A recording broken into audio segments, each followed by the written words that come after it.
It's called politics, not poputics.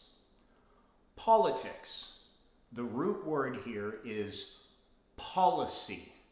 Politics is about policy. Everybody out there seems to get confused by this. It's in the word. But what most people are doing when they're thinking that they're talking about politics, they're talking about poputics, meaning popularity. Politics is not a popularity contest. And if we could just get people to understand the difference between these two things, America and, well, politics worldwide would get quite a bit better. And this would help out the entire population. Let me explain. People that are stupid tend to talk about themselves.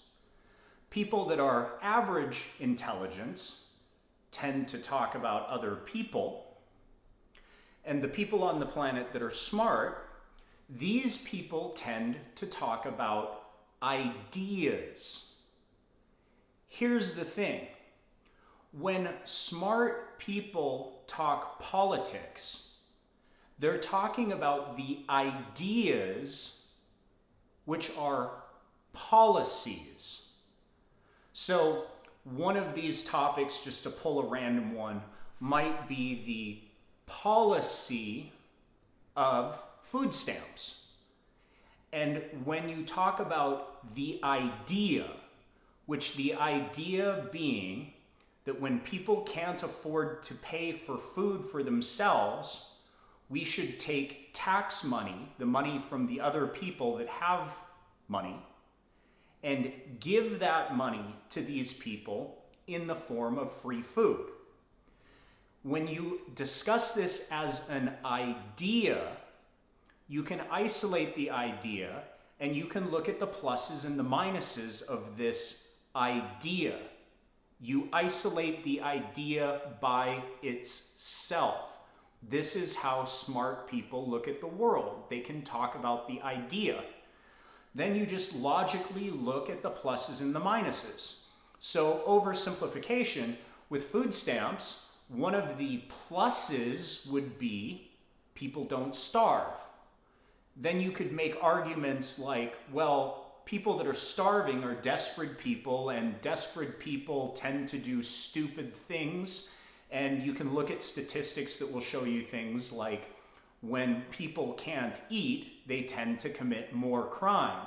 And then you simply do the math and say, well, if the impact on society is cheaper to give a certain amount of free money in the form of food to these people so they don't commit the crime, meaning we don't have to pay the repercussions of all of the crime that's committed, that idea makes sense and it can be argued one way or the other. And just as easy, you can take the other side of the argument, again, isolating it specifically for the idea. And you can say, well, evolutionary psychology, though, would tell me that if you help people out in the wrong way, which is helping people out to an excessive point, they just become dependent on that system and will never pull themselves out of that hole.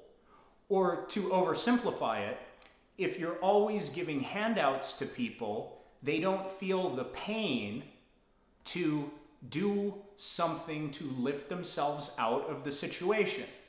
This is why it's really hard to actually help people, because it's always a question of, are you helping them to get past so they can then lift themselves up, or are you just supplementing their laziness? When you look at something in this way, again, isolating the idea, looking at the data, dealing with it as a policy, you can actually get somewhere. You'll notice by the way that I described that you can't even tell really which one of those I may or may not believe myself, which side of that argument I'm on. because I'm intelligent enough to look at the data and understand both sides of the argument. If you ever want to have this conversation with me, by the way, let me know. The problem in today's politics, which is supposed to be about policies, is that it's now poputics. You go on to something like CNN or MSNBC, and it becomes a question of not the policy, but the belief in the popularity of the person that is spouting the policy. I don't care about the moral fiber of your being, and it is irrelevant to a policy question such as food stamps. You can be an asshole, you can be the smartest person on the planet, you can be stupid, it doesn't matter when you look at the policies. But when stupid people look at things like this, they can't understand the policy, so they turn it into a fucking popularity contest. And here's how this falls apart. To give you an example here, CNN and MSNBC, I love picking on them because they're fucking retarded propaganda machines. A while back, they were blaming Donald Trump for putting children in cages. The people that illegally cross over the border are detained, and if they bring children, that place where they're detained, they look at as a cage. And then they get mad at Donald Trump. They didn't get mad at Donald Trump. They were already mad at Donald Trump. And because they're practicing poputics, because Orange Man bad, then whatever he's responsible for is bad. So then they see it however they have to see it. They're reverse rationalizing the argument because Orange Man bad. Well, after that argument was made, it didn't take much time before the other side of the media, Fox News, which, by the way, just as a side note here, both sides are fucking lying to you, okay? So don't tell me that, like, you know, CNN is stupid and Fox News is awesome. They're both lying in different ways. Just flush the mainstream media, okay? God bless Tucker Carlson, but he's on a path where he'll be fired or assassinated soon for practicing telling the truth. We'll see how long his show lasts. But I digress. So with that argument, the other side of the poputics argument on the Fox News side was, well, wait a second. Who built those cages that they're putting the children in? Oh, those detention facilities were built by the Obama administration and were used by the Obama administration before Trump even got into office. It's a continuation of the Obama administration. But we didn't bitch at Obama on the left. The left didn't bitch at Obama because it's Obama and everything he does is right, and it's poputics where Obama good, Orange Man bad. This is fucking retarded. Cut the poputics and look at the policy. It doesn't matter who's in office.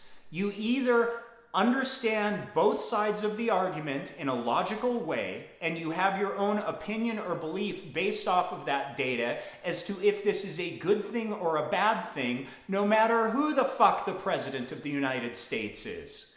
This is how we can actually have an argument and actually decide on things, rather than just demonizing whoever we already don't like and pretending that the people that we do like shit fucking ice cream.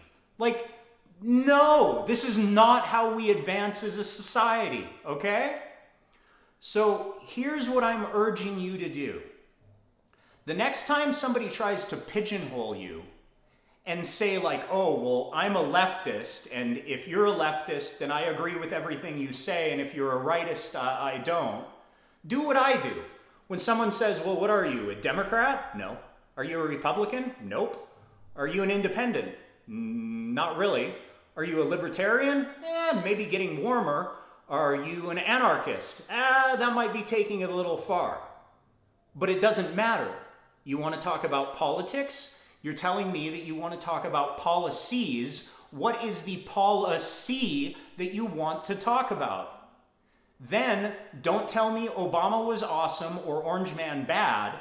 Tell me what you understand. Present the data that you have, and then we can actually have a real argument as to if, quote unquote, children in cages is a bad thing, or if welfare is a good thing or a bad thing, or food stamps a good thing or a bad thing. We can actually then talk about the issues.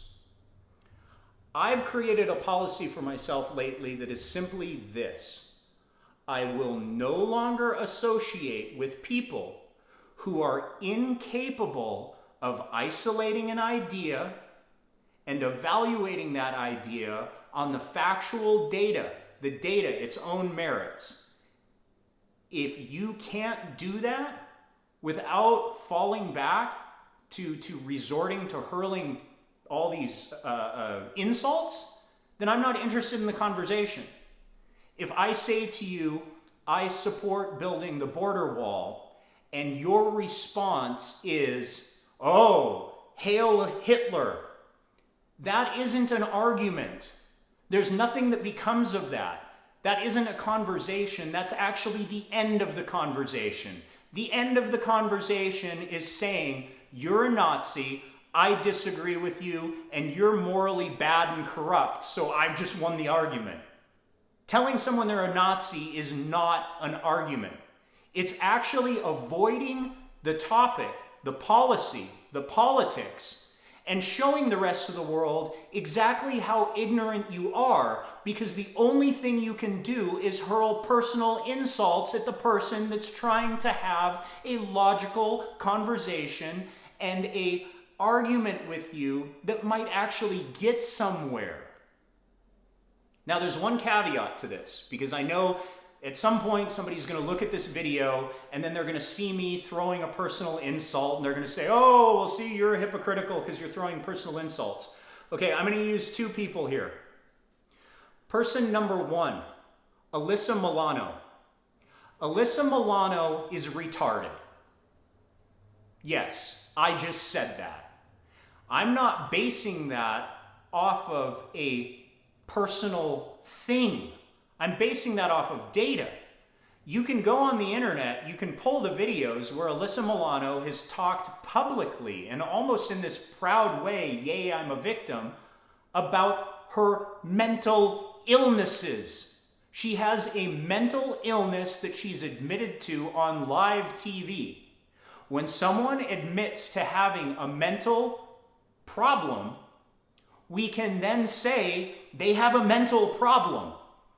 And then you can tell me I'm a bad person for calling them retarded because, a word that we used in the 80s is no longer politically correct. Well, go fuck yourself. It gets the point across. When you look at someone like Alyssa Milano, and I'm just going to pull one small example here. When it was the Kavanaugh trials, she went up and down about how every woman should be believed without evidence, and oh my God, because there's an accusation from a person that can't even remember where, what, when any of this happened. Oh, I was raped by him, but I can't remember where it happened. I can't remember when it happened. I can't remember who was there. There's some doubt there.